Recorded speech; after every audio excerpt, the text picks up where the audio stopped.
Bonjour et bienvenue sur Algomus. Nous allons traiter dans cette vidéo de l'intervalle de confiance. Dans une précédente vidéo, nous avions parlé de l'intervalle de fluctuation, et on avait vu que l'intervalle de fluctuation permettait, à partir d'une valeur théorique, finalement de savoir si, par l'expérimentation, par une expérience empirique, on arrivait à avoir quelque chose qui se rapproche de cette donnée théorique. Et donc, on pouvait voir si on pouvait valider la théorie que cette représentation empirique puisse être validée par une loi théorique. L'intervalle de confiance, en fait, on va partir dans l'autre sens. On va partir d'une expérience, donc en fait l'intervalle de confiance va être centré dans la moyenne calculée par rapport à l'expérience, et on va essayer d'imaginer quelle pourrait être une loi théorique qui pourrait s'appliquer à l'expérience que l'on vient de faire. Et à partir de là, on aura de nouveau la possibilité, comme on l'a vu avec l'intervalle de fluctuation, de voir est-ce qu'on est proche ou pas. Dans la vidéo de l'intervalle de fluctuation, on avait énormément travaillé avec la loi binomiale. On va, au travers de cette vidéo, travailler plus avec la loi normale et voir un petit peu comment cela fonctionne.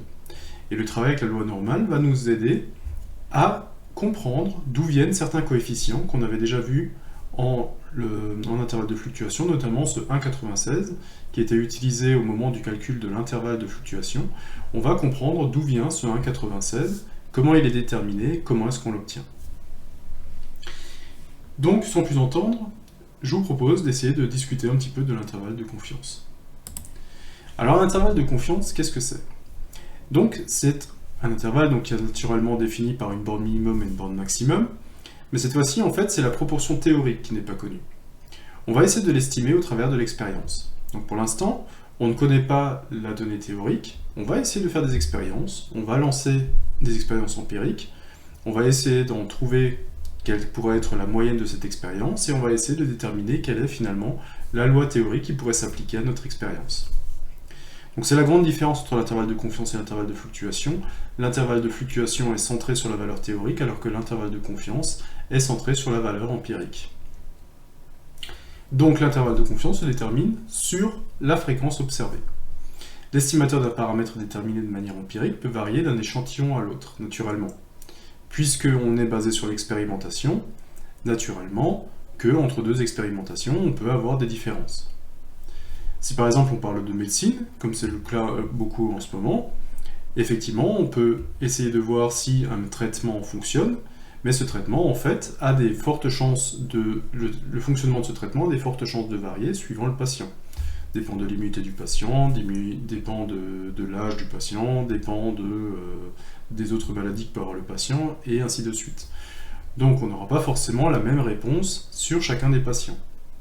Pareil, si on veut calculer quelle est la consommation moyenne d'un véhicule, on ne peut pas se baser non plus sur l'expérience d'un seul véhicule. Par exemple, entre quelqu'un qui roule toujours en ville ou quelqu'un qui fait toujours de l'autoroute, vous n'aurez pas la même consommation au 100 km, puisqu'en fait les voitures ne font pas exactement le même trajet. Donc, il faut garder en tête qu'il y a forcément une différence entre la valeur théorique que l'on cherche à appliquer à notre expérience et la fréquence observée. Mais ça, à la vue des différents exemples qu'on avait déjà vus dans l'intervalle de fluctuation, notamment l'exemple sur les bonbons, on avait vu effectivement que si jamais vous connaissez une loi théorique, eh bien si vous faites de l'expérimentation, eh bien le hasard peut faire en sorte que l'expérimentation ne soit pas exactement la même chose que la valeur théorique. C'est même vrai la plupart du temps. Ce qu'on essaie de savoir maintenant, c'est est-ce que finalement notre valeur d'expérimentation est assez proche d'une valeur théorique pour pouvoir dire que cette valeur théorique peut représenter finalement notre expérience. Alors l'intervalle de confiance, on veut essayer donc de déterminer un intervalle autour de notre estimateur, c'est-à-dire une borne minimum, une borne maximum qui contient notre estimateur. On veut pouvoir dire par exemple qu'il y a 95% de chance que le paramètre théorique soit dans cet intervalle. Donc on se garde toujours une marge d'erreur, ici de 5%, tout simplement parce que le hasard pourrait faire en sorte qu'on se retrouve sur un cas extrême. Je pourrais lancer 3 fois un dé de suite et obtenir 3 fois de suite un 1. Ça risque pas d'arriver souvent, mais ça peut arriver, puisque en fait c'est le hasard, les événements sont indépendants, je pourrais très bien avoir 31 de suite. Pour autant, est-ce que je peux dire que le dé est truqué? Alors si j'ai 31 de suite, ça pourrait me laisser penser qu'effectivement le dé est truqué, ou alors ça peut juste être complètement du hasard. On va donc chercher à avoir un encadrement pour un paramètre donné, pour un paramètre mesuré, donc une borne maximum et une borne supérieure, telle que la probabilité qu'un élément soit compris, que la valeur théorique soit comprise entre ces bornes, est égale à notre seuil, à nos 95% de chance, en fait, enlever les 5% de marge. Donc si on arrive à se mettre dans le quadrilatère binomial, il est possible d'utiliser la formule suivante pour l'intervalle de confiance. L'intervalle de confiance, c'est la fréquence observée, moins 1 sur racine de n, et la borne supérieure, c'est la fréquence observée, plus 1 sur racine de n. Donc là, on est dans le cas d'une loi binomiale, et on voit en fait que l'écriture, elle est très proche finalement de ce qu'on avait calculé avec l'intervalle de fluctuation. Sauf que cette fois-ci, on n'est pas sur la valeur théorique, qui sert de centre à notre intervalle, cette fois-ci, c'est la fréquence observée. Mais en fait, on est sur la même opération. Alors, on va essayer d'estimer une proportion avec un intervalle de confiance. Donc, on va jouer le rôle d'un institut de sondage qui propose un sondage sur les intentions de vote. L'institut constitue un échantillon de 1000 personnes. Sur ces 1000 personnes, 620 affirment que leur intention de voter pour le candidat A. Le candidat A peut-il croire qu'il sera élu? Eh bien, ce genre de question, on va pouvoir le résoudre avec un intervalle de confiance. On ne connaît pas P, pour l'instant, la proportion théorique des gens qui vont voter pour le candidat A. Nous ne connaissons que la fréquence observée, donc qui est de 620 sur 1000. Nous avons la taille n de l'échantillon, qui est donc 1000, puisqu'on a interrogé 1000 personnes. On va donc, pour une première chose, calculer la fréquence observée. Donc la fréquence observée, c'est quelque chose qu'on avait déjà fait au niveau de l'intervalle de fluctuation. Il suffit de prendre, en fait, on a 620 personnes sur les 1000 qui ont dit qu'elles voteraient pour A. Et bien, tout simplement, on va retrouver une fréquence de 0,62. On peut en déduire notre intervalle de confiance, naturellement, puisque on va utiliser l'intervalle de confiance de la loi binomiale, tout simplement parce que si jamais vous êtes dans une élection où il y a deux candidats, vous n'avez que deux issues possibles, et vous avez la probabilité observée qui va nous servir justement de probabilité de succès, et vous avez un échantillon puisqu'on a pris 1000 personnes. Donc on est typiquement dans le cadre d'une loi binomiale, donc je peux utiliser mon intervalle de confiance sur la loi binomiale. Donc, je vais récupérer ici, donc mon intervalle de confiance, c'est égal à f moins 1 sur racine de n pour la borne minimum, et f plus 1 sur racine de n pour la borne maximum. Alors la fréquence observée, on l'a, c'est 0,62, moins 1 sur racine de, aussi c'est 1000, l'échantillon. Et j'ai pareil pour la borne maximum. Sauf que cette fois-ci, j'ai plus. Donc, il me suffit de prendre Excel, et pour faire je vais faire les calculs avec Excel. Donc là, j'ai 0,62 moins 1 sur racine de 1000. Voilà, et là je vais avoir 0,62 plus 1 sur racine de 1000. Voilà. Et donc je vais avoir mon intervalle qui sera entre 0,59 et 0,65.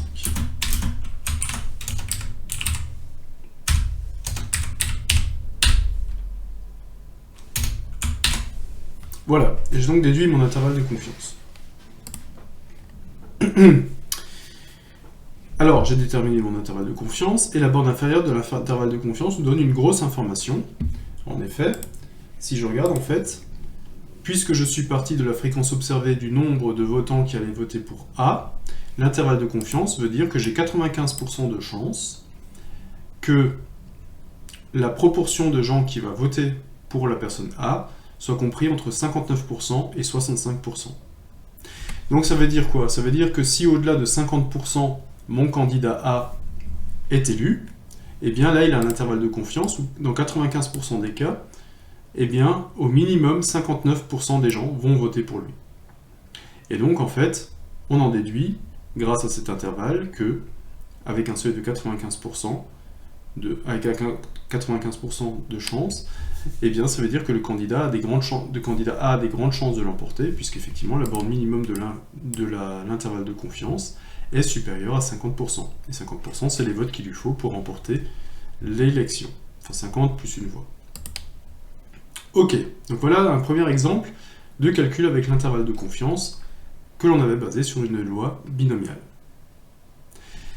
Si on veut faire un petit parallèle avec l'intervalle de fluctuation, on vient de voir donc dans la vidéo précédente l'intervalle de fluctuation, on va voir qu'il y a beaucoup de similitudes entre les deux intervalles. Déjà, le calcul, vous voyez que l'intervalle de fluctuation était centré sur la probabilité théorique et que l'intervalle entre la borne minimum et la borne maximum était de 1 sur racine de n.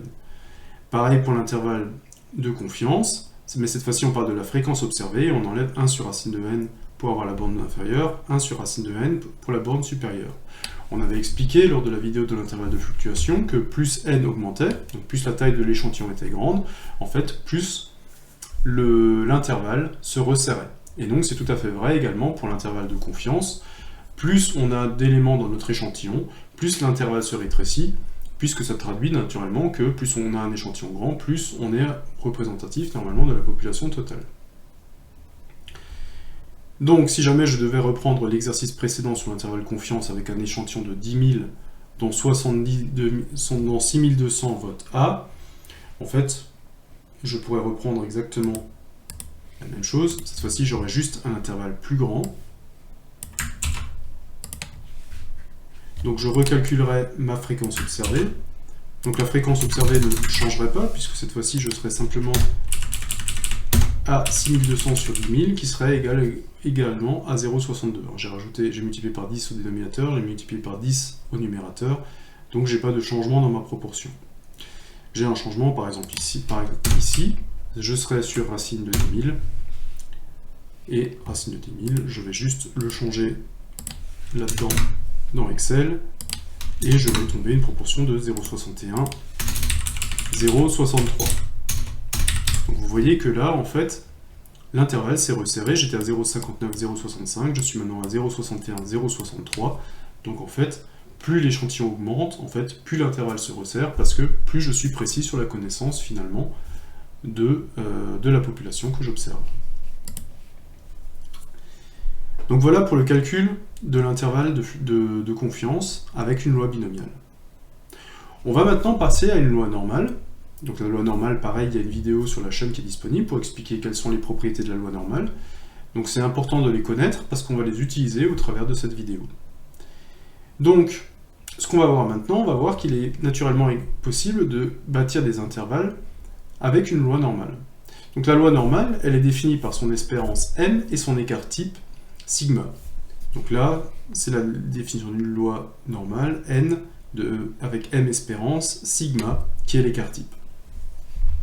Donc le but reste complètement identique à ce qu'on a fait jusqu'à maintenant avec la loi binomiale.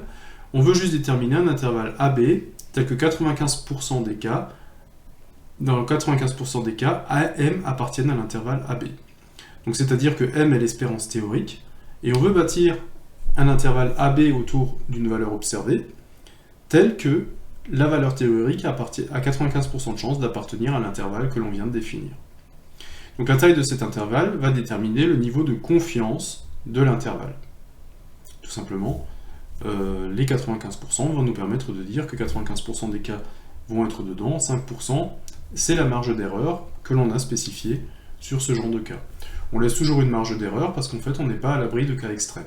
On a vu par exemple quand on avait une loi normale qu'effectivement beaucoup d'éléments, la majorité des éléments se rapprochent de l'espérance, mais on n'est pas à l'abri en fait à gauche à droite de récupérer des cas extrêmes qui peuvent survenir une fois de temps en temps. Donc on se laisse toujours 5% de marge pour laisser de côté ces cas extrêmes.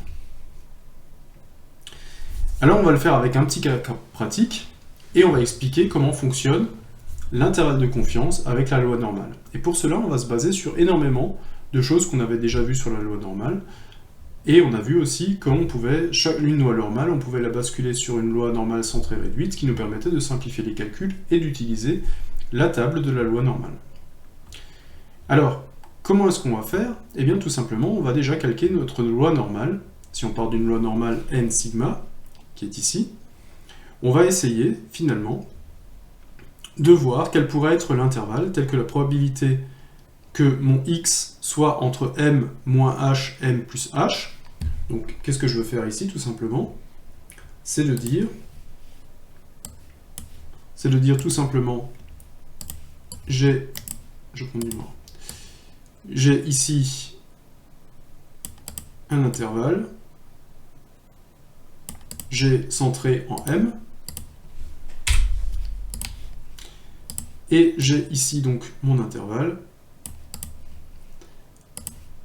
et j'ai donné en fait juste une valeur h, finalement, à la taille de l'intervalle. Donc pour obtenir la borne min, je fais m moins h, et pour obtenir la borne max, je fais m plus h. Donc la taille de l'intervalle de gauche à gauche et à droite de m, ces deux intervalles en fait ont une taille de h. H ici et h là. Ok. Donc la borne inférieure, ici, et bien tout simplement c'est m moins h. Et la borne supérieure ici, c'est tout simplement m plus h. Ok. Donc j'ai fait un encadrement, j'ai la probabilité que x soit entre m moins h et m plus h, en fait, est de 0,95%. Donc ça veut dire que j'ai 5% de chance que x soit inférieur à m moins h ou soit supérieur à m plus h. Vous pouvez le lire dans les deux sens. Et donc qu'est-ce qu'on va faire? En fait, on va passer en loi centrée réduite. Donc on va faire ensemble les calculs. Comment je passe en loi centrée réduite? Eh bien tout simplement, j'enlève l'espérance, donc j'enlève m à tous les termes, donc m moins h moins m, x moins m, et m plus h moins m. Et une fois que j'ai enlevé l'espérance, il suffit que je divise par sigma. Et donc j'obtiens la probabilité ci-dessous. Vous voyez que c'est l'écriture de la probabilité de m moins h. J'ai enlevé m au premier terme, j'ai divisé par sigma. J'ai enlevé m au deuxième terme, j'ai divisé par sigma. J'ai enlevé m au troisième terme, et j'ai divisé par sigma. Et tout ça, c'est encore égal à 0,95, donc 95% de chance. Donc si on fait ensemble les calculs, on part de cette expression-là. Donc là j'ai m, donc j'enlève, donc m s'annule, j'ai m moins m. Ici je ne peux rien faire pour l'instant, et ici m s'annule aussi, et je vais récupérer en fait une expression un petit peu simplifiée qui est moins h sur sigma, encadre x moins m sur sigma, et là on est à plus h sur sigma.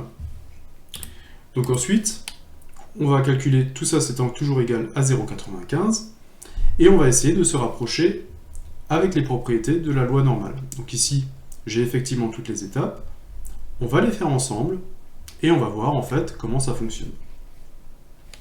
Je vous le rappelle donc, si on fait le schéma d'une loi normale,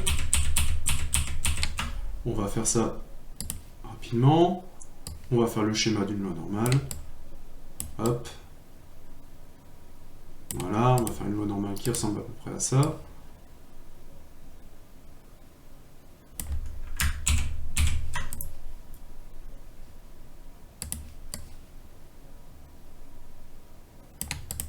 Hop, et puis on va la baisser un petit peu. Voilà, on va avoir quelque chose comme ça. On va juste fermer là aussi. Et là. Alors on a notre loi normale, et qu'est-ce qu'on essaie de faire en fait? Dans notre calcul, qui est ici, on dit en fait qu'on va chercher un encadrement entre, il faut que moins h sur sigma et plus h sur sigma, on soit égal à 0,95. Et bien qu'est-ce que ça veut dire cet encadrement?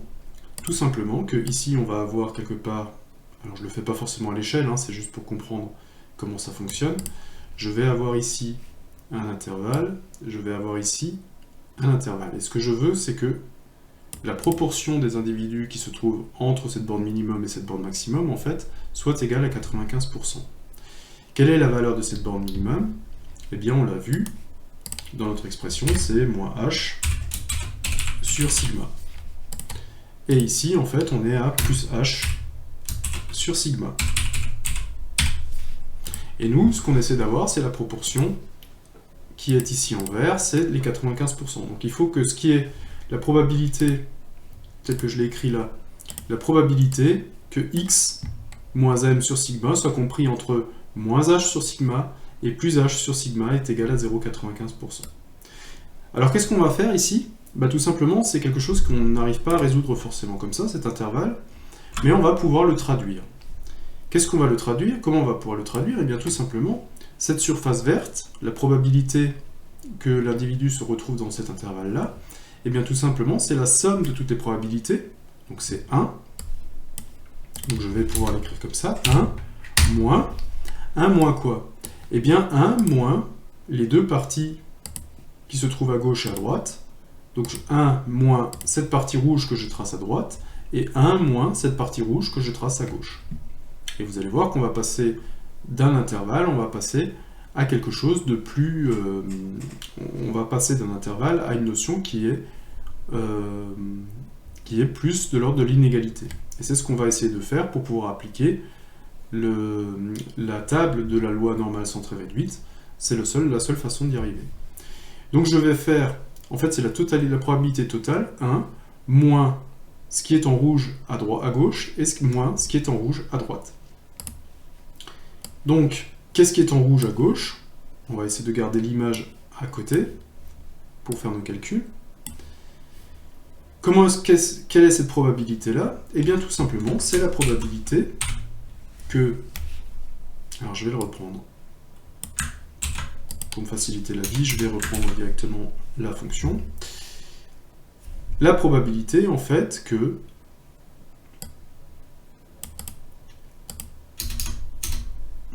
x moins m sur sigma soit inférieur à moins h sur sigma. Donc ça, c'est la partie rouge. C'est la partie, c'est quand x moins m sur sigma est inférieur à moins h sur sigma. Et maintenant, il faut encore que j'enlève la partie de droite. Et la partie de droite, c'est quoi? Eh bien, c'est tout simplement... Alors, je vais le reprendre comme ça. Tout simplement, c'est quand x moins m sur sigma est supérieur ou égal à h sur sigma. Donc h sur sigma est ici. Et donc la partie rouge, c'est bien la probabilité pour que x moins m sur sigma soit supérieur à h sur sigma. Et donc vous voyez, j'ai traduit ici un intervalle en deux inégalités, et les deux inégalités vont me permettre justement de récupérer toutes les informations dans la table de la loi centrée réduite. Donc ça, j'oublie pas que c'est toujours égal à 0,95 ou 95%. Ok. Comment je peux utiliser la table de la loi centrée réduite? Si vous vous rappelez, je vais juste l'ouvrir.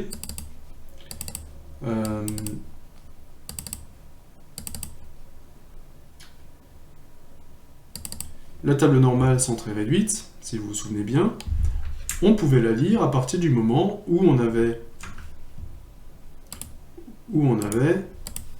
alors ça je vais l'enlever, où on avait P de x inférieur à n avec n supérieur à 0. Donc on va essayer de se mettre dans ce cas-là, probabilité de x est inférieure à n avec n supérieur à 0. Alors est-ce que j'y suis? Donc pour l'instant j'y suis pas, parce qu'en fait moins h sur sigma ça c'est négatif, h sur sigma c'est positif, mais effectivement vous voyez que le signe n'est pas dans le bon sens. Donc on va essayer de se ramener avec les propriétés de la loi normale vers une probabilité de x est inférieur à n avec n supérieur à 0. On va commencer à le faire avec le premier terme. Donc le premier terme qui est ici.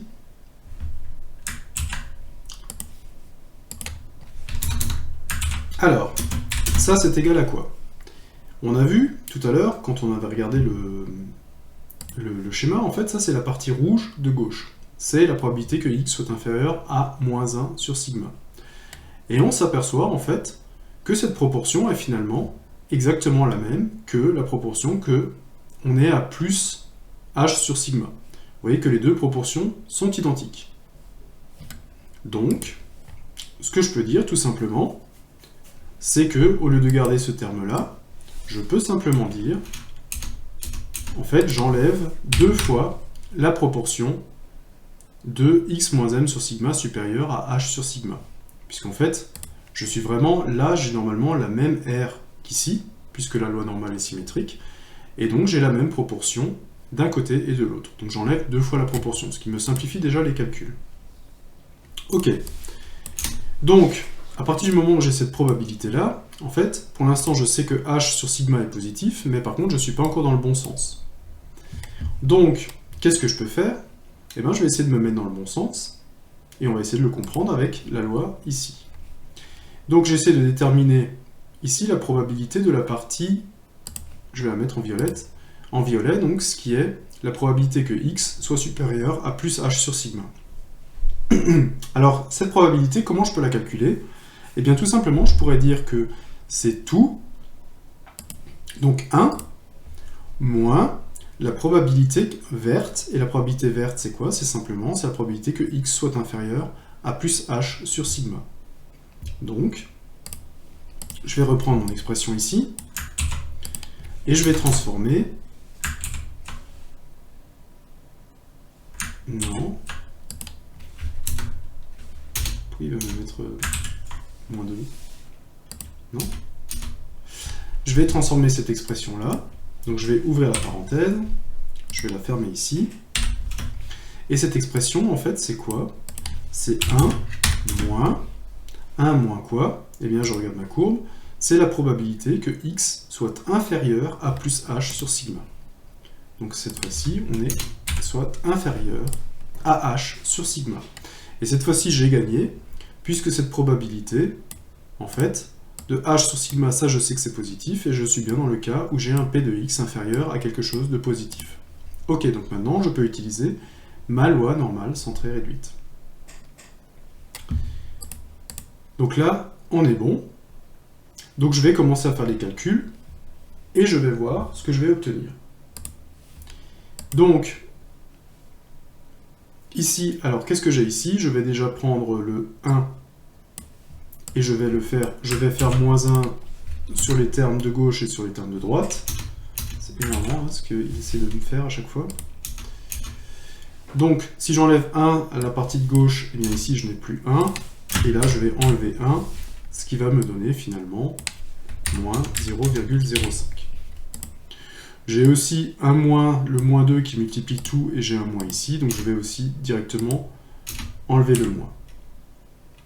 Ok, donc là j'ai aussi 2 fois que multiplie tout ça, et là j'ai 0,05, je vais me débarrasser en divisant par 2 chacun des membres. Donc si je divise par 2 ici, le multiplié par 2 disparaît, et je vais me retrouver ici avec 0,05 divisé par 2, ce qui en fait va me donner 0,025. D'accord. Donc 1 moins p est égal à 0,025. Donc je continue mon calcul. Ici je vais enlever 1 à gauche, 1 à droite. Donc ici je n'ai plus le 1, et ici je vais avoir moins 1. Donc là, tout simplement, on va avoir 0,025 moins 1 qui va me donner moins 0,975, donc là c'est que des maths. J'ai un moins de ce côté-là, j'ai un moins de ce côté-là, donc je multiplie par moins 1 à gauche et à droite, et je vais retrouver que la probabilité de x moins m sur sigma inférieur à h sur sigma est de 0,075. Donc on va juste vérifier par rapport à ce qu'on a là. Ok. Et donc, ici je peux faire en fait une lecture inversée de ma table de la loi normale. C'est le but auquel je voulais arriver. Donc on sait que la probabilité P que x soit inférieur à h sur sigma, elle est de 0,975. Et donc je peux donc déterminer h sur sigma. Donc h sur sigma, c'est égal à quoi? Eh bien c'est égal à la lecture inversée de 0,975.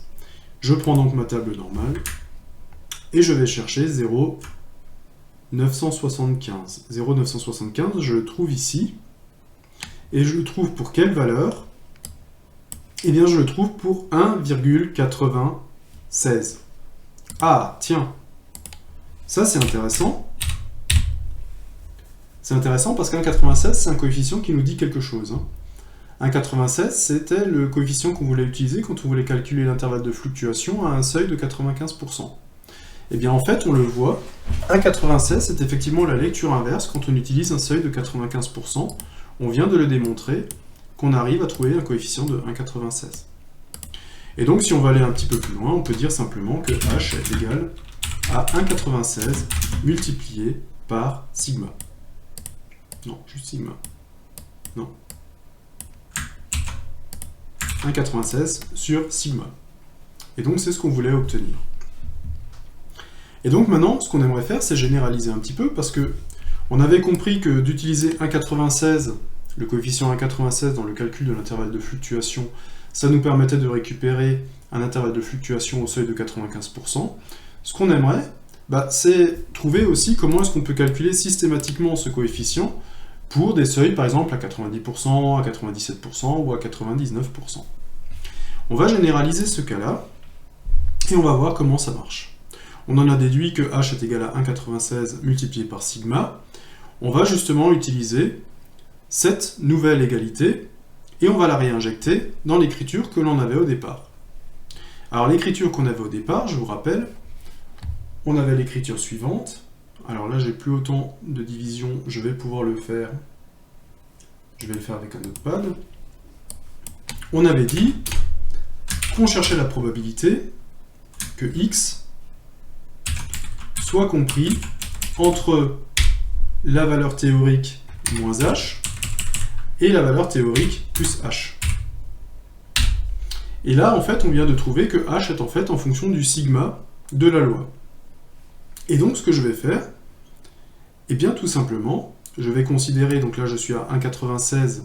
1,96, je vous rappelle que c'est le coefficient qui a été trouvé pour 95%, mais maintenant, j'aimerais généraliser. Donc, ce coefficient, pour l'instant, je ne le connais pas, je vais l'appeler t. Et en fait, j'ai juste remplacé h par t fois sigma. Alors, je vais quand même le faire peut-être sur... Je vais quand même le faire avec l'éditeur de formules pour que je puisse garder la valeur de sigma. On va repartir là. Attendez, on va repartir de la formule que j'avais tout à l'heure. Tout en haut.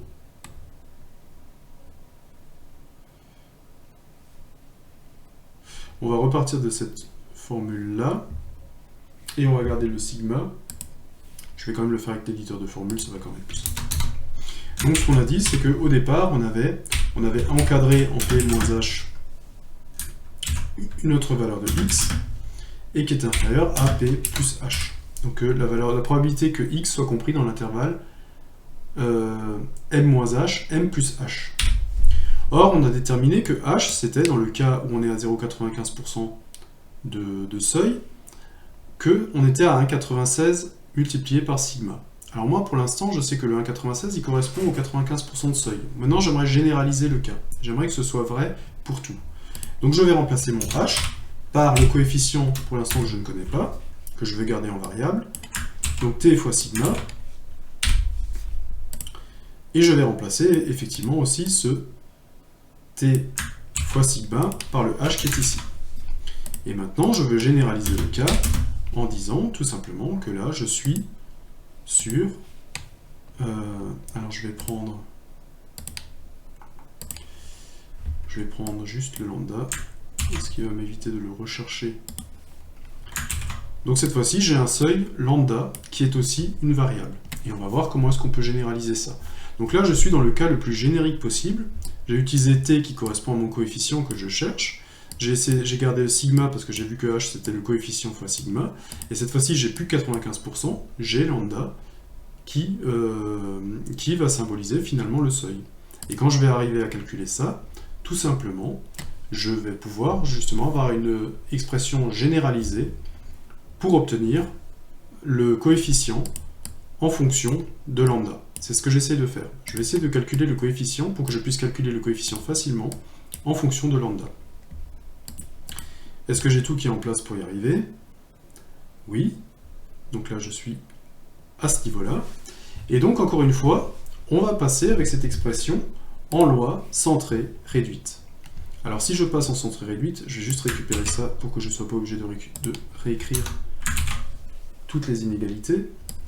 Donc, je vais avoir ceci. Et je vais avoir ceci. Alors, comment est-ce qu'on en arrive à la loi centrée réduite? Eh bien, tout simplement, on avait vu que c'était en enlevant l'espérance et en divisant par l'écart type. En enlevant l'espérance et en divisant par l'écart type.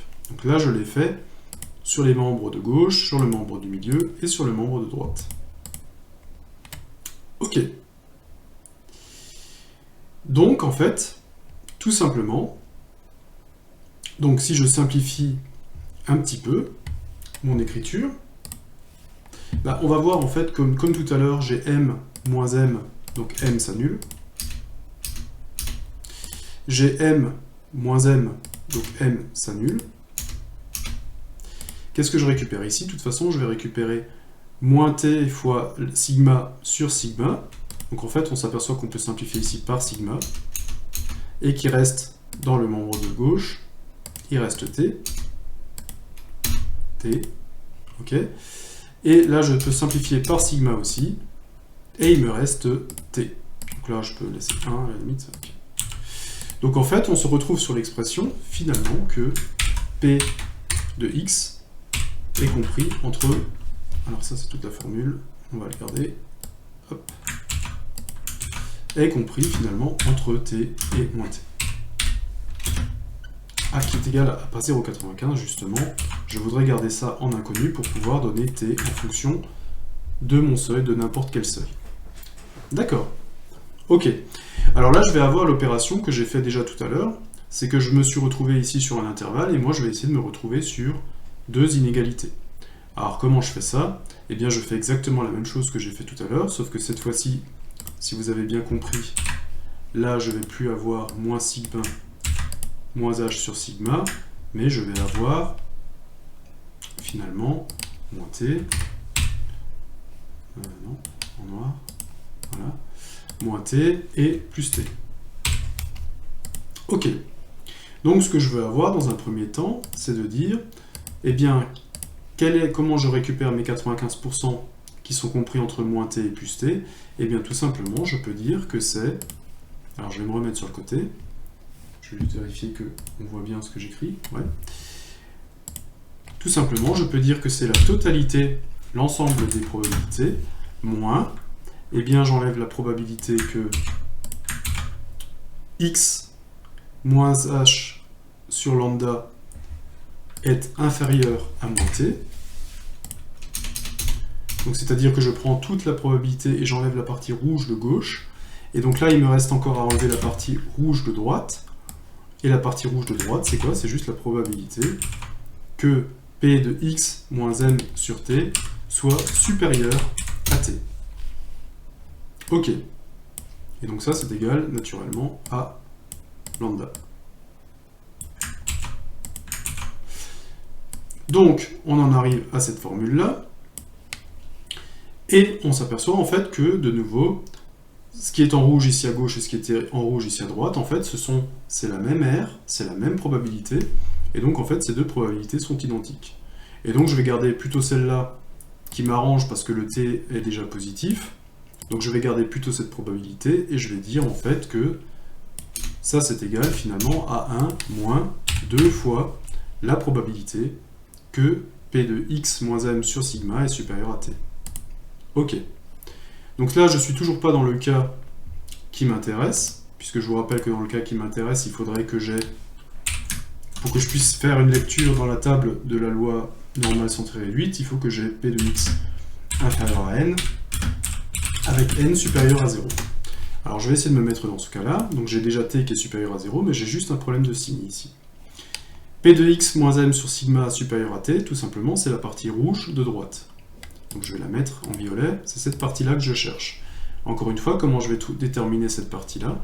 Eh bien, je vais prendre la somme des probabilités, 1, et je vais enlever la partie verte. Et la partie verte, c'est quoi? C'est la probabilité que x soit inférieur à t. Donc là aussi, je peux de nouveau le transcrire autrement.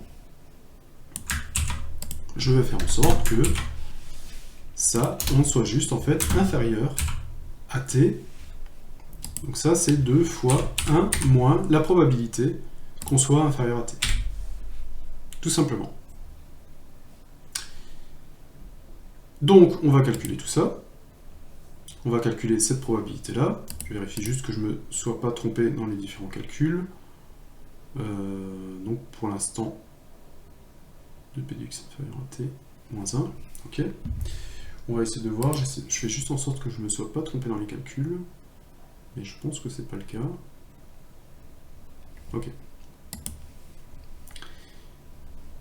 Donc 1 moins 2 fois la probabilité, et ça c'est quoi? C'est la probabilité inverse. Ok. Donc on va calculer ça, tout simplement. J'enlève 1 à gauche et à droite. Je me retrouve avec 1 alpha moins 1. Ok. J'ai un signe moins, donc je me débarrasse tout de suite. J'ai moins alpha plus 1. J'ai ce signe 2, donc je peux me débarrasser tout de suite aussi. Je divise par 2. Et je récupère donc... Alors je vais juste récupérer une expression qui est déjà sur un... Hop. Donc là j'ai moins alpha plus 1.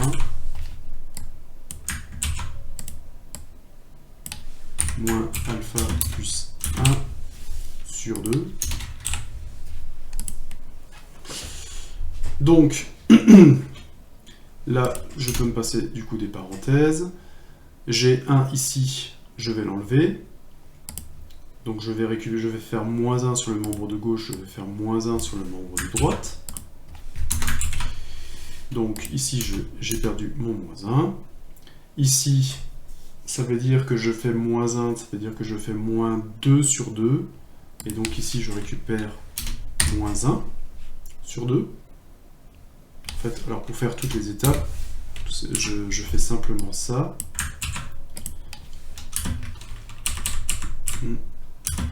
Et en fait, je fais moins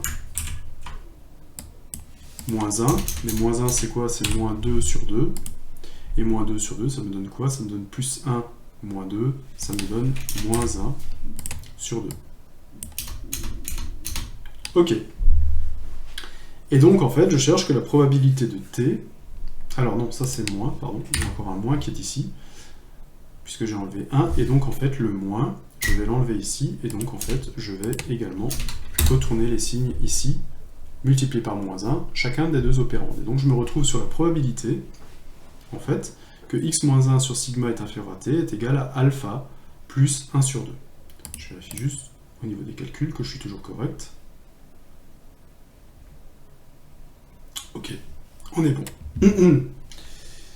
Et donc, qu'est-ce que ça veut dire tout ça? Tout simplement, maintenant, je suis arrivé à déterminer t en fonction de alpha. Et donc maintenant, je vais pouvoir le calculer facilement. Si par exemple, comme dans le cas précédent, maintenant, on avait alpha qui était égal à 0,95. Et bien tout simplement, je pourrais l'intégrer. Donc on va dire par exemple si alpha égale 0,95, et bien tout simplement, mon expression là, elle devient quoi? Et bien je vais la calculer. Alpha, c'est 0,95, donc 1 plus 0,95, ça fait 1,95, divisé par 2, bon, ça fait 1,95 divisé par 2, ça fait 0,975, 0,975, et donc on peut déterminer t par lecture inverse dans la table centrée réduite. Donc t est égal, on l'avait vu tout à l'heure, à 1,96, qui correspond à la lecture inverse de 0,975. On voit qu'on tombe sur 1,96. Cette formule, elle est intéressante parce que maintenant, je peux calculer facilement aussi mes coefficients si jamais alpha était égal à 0,90. En fait, il suffirait que je reprenne cette expression-là, que j'injecte directement mes 0,90. Donc là, je serais à 0,9. Plus 1, ça ferait 1,9. 1,9 divisé par 2, ça ferait du 0,95.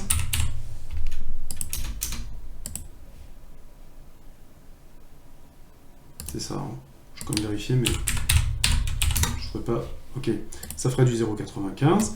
Et par lecture inverse, on pourrait donc déterminer la valeur de t.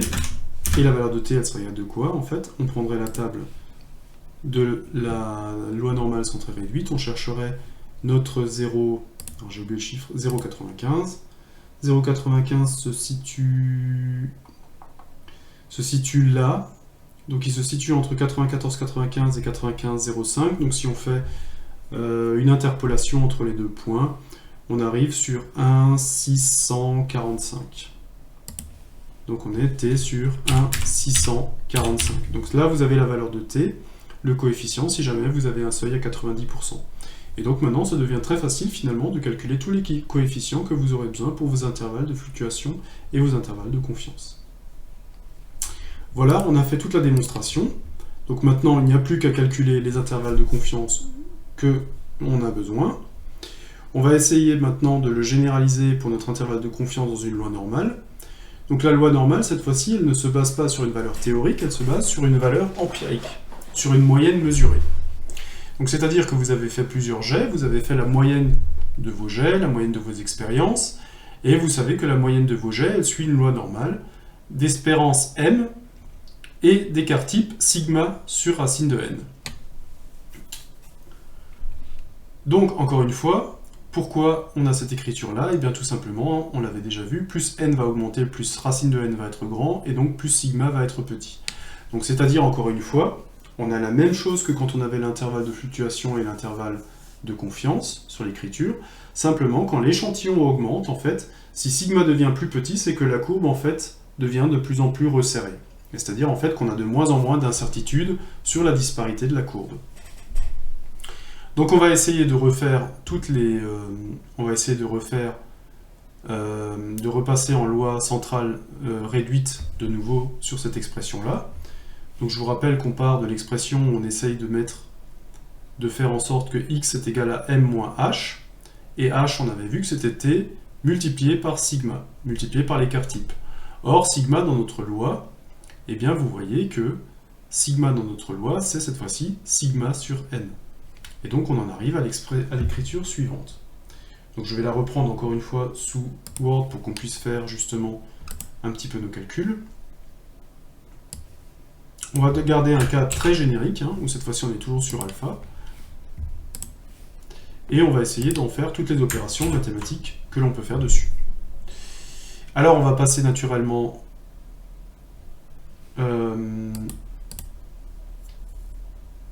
on va essayer cette fois-ci notre loi. Ce qu'on a essayé de faire, c'est que la loi, on la connaît. Ici, la moyenne, on la connaît, c'est la moyenne mesurée. Mais ce qu'on ne connaît pas, par contre, c'est m, l'espérance théorique de la loi. Donc on va déjà essayer de mettre en place, on va déjà essayer d'isoler m. Alors comment je vais faire pour isoler m? Eh bien, ce m, il va falloir que je le fasse apparaître ici. Et il va falloir que je fasse disparaître x bar ici. Donc ce que je vais faire, c'est que tous les membres, je vais additionner moins x bar, je ne sais pas le prendre en entier, je vais additionner à chacun des membres moins x bar, moins m. Qu'est-ce qui va se passer si je fais ça? Eh bien, je vais récupérer l'expression suivante. Je vais avoir m, mais j'enlève m, donc m s'en va. Il va me rester moins x bar par contre.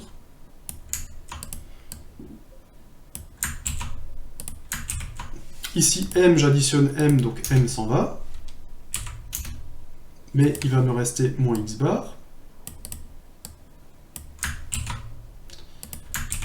Et x bar en fait ici s'en va, puisque j'enlève x bar, et il va me rester juste moins m. Ok. Donc maintenant j'ai isolé m, alors le moins m n'est peut-être pas forcément très sympa ici. Donc ce que je vais faire, c'est que je vais avoir m positif également, donc je vais multiplier l'inégalité par moins 1. Alors je vous rappelle juste que l'inégalité, quand on multiplie l'inégalité par moins 1, vous multipliez les trois opérandes effectivement par moins 1, mais quand vous multipliez par moins 1, vous devez aussi tourner le signe des inéquations. Alors pour se souvenir de ça, en fait c'est très simple. Si jamais vous avez, par exemple, 3 est inférieur à 5 est inférieur à 7, si je multiplie par moins 1 chacun des membres, je vais me retrouver avec moins 3, moins 5, moins 7. Et cette fois-ci, c'est moins 7 qui est le plus petit. Donc en fait, les signes vont changer également de sens. Et donc si je veux garder mon encadrement, et bien tout simplement, ce que je vais faire, c'est que je vais multiplier par moins 1. Alors je vais prendre le membre de droite et je vais le mettre à gauche. Et je vais le multiplier par moins 1. Donc ça, multiplié par moins 1, ça devient moins t.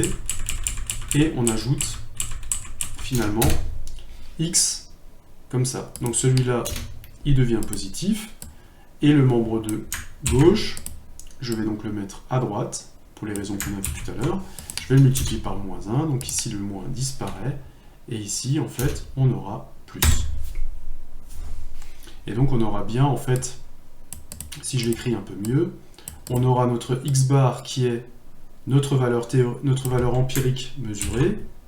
Donc ici, on aura x bar plus le terme qui suit, et ici, on aura x bar moins le terme qui suit. Donc en fait, notre m sera compris dans un intervalle qui est centré en x bar, c'est-à-dire la moyenne que l'on a mesurée dans notre expérience empirique, moins un t fois sigma sur racine de n, et plus t sur racine de sigma sur n pour la bande supérieure. Ok, donc là on est bon. On a fixé donc un encadrement à m, et donc on en déduit que j'ai un intervalle de confiance à la moyenne, avec j'ai ma barre minimum et ma barre maximum, en fonction finalement de ce que l'on vient de fixer. Là, je peux en déduire effectivement que j'ai mon intervalle de confiance. Et bien, simplement, en borne inférieure, il a x bar moins t sur racine de m, et en borne supérieure, il a x bar plus, une parenthèse en trop, donc j'ai mon encadrement de m en fonction de la moyenne mesurée dans mes expériences empiriques. Et je vous rappelle que t, c'est un coefficient en fait qui est déterminé à partir de défini à partir de la loi normale centrée réduite qu'on a vue tout à l'heure, qui peut se permettre d'être lue par la table. Et donc, là, c'est quelque chose de très intéressant, puisque cet intervalle, maintenant, on a toutes les données pour le calculer. Et on va tout de suite en faire un petit exemple. On a juste un petit peu le transfert que l'on va voir. Donc on rappelle que alpha, c'est le coefficient de confiance, donc c'est les 95% par exemple, c'est la valeur de seuil. X bar, c'est la moyenne calculée dans l'échantillon, donc c'est les essais qu'on a fait, l'expérience empirique. N est la taille de l'échantillon, et sigma est l'écart type à la population. Et on rappelle que le t peut être déterminé en fonction de alpha, comme on l'a vu tout à l'heure. On va donc juste terminer avec un petit exemple pour voir finalement comment est-ce qu'on calcule tout ça. Donc on va faire un petit exercice pour voir un petit peu, pour mettre en place toutes les notions qu'on vient de voir, et on va s'intéresser au cas de la durée de vie d'une ampoule électrique. Donc on a reçu un lot d'ampoules électriques, et en fait on sait que la durée de vie d'une ampoule électrique suit une variable aléatoire x d'espérance m et d'écart type sigma égale 20 heures. Donc c'est-à-dire que en gros en fait on va faire un calcul sur un échantillon de 64 ampoules par rapport au lot qu'on a reçu, et on va noter une durée de vie moyenne de 2000 heures. Donc on a fait une expérience empirique, on a pris 64 ampoules, on a essayé de voir jusqu'à quand elles tiennent, et on a noté systématiquement combien d'heures elles ont tenu, et en moyenne elles ont tenu 2000 heures. Et on sait que l'écart type là-dessus est de 20 heures. Ok, donc on va déterminer l'intervalle de confiance à 90% de la moyenne M. Donc on a toutes les règles en main, finalement, pour récupérer les informations qu'il nous faut. On a demandé un intervalle de confiance de 90%, et donc pour calculer ça, et bien tout simplement, il faut remonter au calcul qui est là, qui nous permettait de déterminer t. On avait vu que quand on calcule t pour 90%, on s'apercevait que t était égal à 1,645. Donc je ne reviens pas là-dessus, on l'avait calculé un petit peu plus tôt dans la vidéo. Donc t est égal à 645. Je vais me le noter ici. Ok. T est égal à 645, ça c'est bon, on l'a. Ensuite, qu'est-ce qu'il nous faut? Eh bien, en fait, pour calculer notre intervalle, on va essayer de remplacer dans notre intervalle toutes les valeurs par les valeurs qui nous ont été mises à notre disposition. Et donc, l'intervalle de confiance, il est là-haut. Donc, on sait que x bar, qui est en fait la moyenne théorique constatée, on sait qu'elle était de 2000 heures. Donc là, on est à 2000. Là, on est à 2000. Le t, on sait aussi qu'il est à 1,645. Le t, on sait qu'il est à 1,645. Sigma, on avait vu qu'on a un sigma de 20 heures dans l'énoncé. Et on a encore, qu'est-ce qu'il nous reste encore à déterminer? La racine de n, donc racine de l'échantillon. Et l'échantillon, on avait vu qu'on avait fait un échantillon de 64 ampoules.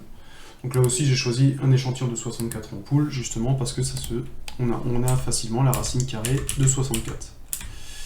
Donc là, on a racine carrée de 64. Et en fait, il me reste juste à résoudre en fait tous les calculs de la borne minimum et de la borne maximum. Donc racine de 64, tout simplement, c'est 8.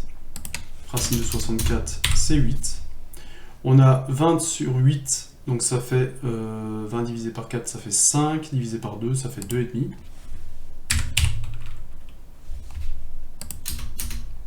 Donc là, on a 2,5. Là aussi. Donc je vais calculer tout ça. On va le calculer 1,645 fois 2,5. Ça fait 4. Ça va faire 4,8625. Donc là, je peux l'enlever. 8625. Et là, j'ai juste à l'ajouter. 8625. Et donc, je vais récupérer ici 2004,8625. Et pour l'autre, je vais juste récupérer... Oula, non. Là, j'ai le moins. Là, j'ai le plus. Et là, je vais juste récupérer en fait 2000 moins 4,8625 qui va me donner 1995.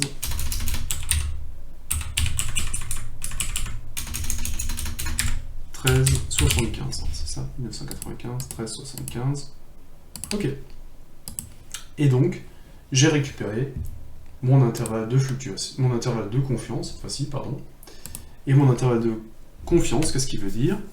Eh bien, tout simplement, d'après la valeur empirique que j'ai observée, eh bien, la moyenne théorique qui devrait correspondre à la loi normale théorique du coup qui représente cette ampoule, a 95% de chance d'être entre 1995,1375 et 2004,8625. Voilà ce que me donne mon intervalle de confiance.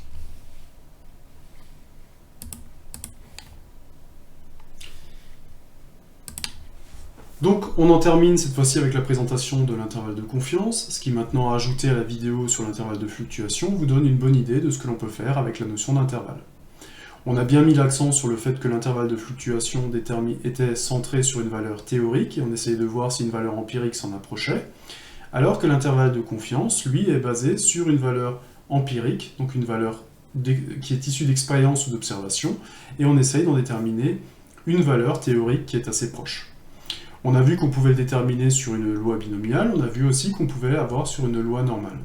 Cette vidéo est allée aussi un petit peu plus loin et a essayé de généraliser finalement les valeurs des intervalles et a essayé de faire comprendre également d'où sortaient les coefficients que l'on avait utilisés pour l'intervalle de fluctuation et pour l'intervalle de confiance.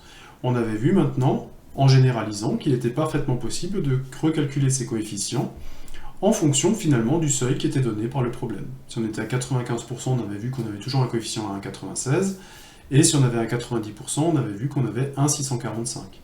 Et la formule qui a été donnée nous permet maintenant de calculer les coefficients pour n'importe quel seuil qui nous serait donné. Et donc finalement, l'intervalle de confiance et l'intervalle de fluctuation, ce sont des choses qui se calculent très facilement et qui permettent d'avoir énormément d'informations pour savoir finalement si une valeur théorique et une valeur empirique sont proches l'une de l'autre. Voilà, donc je conclus ce chapitre-là, et puis je vous donne rendez-vous à très vite pour la suite des explorations des outils statistiques. À bientôt!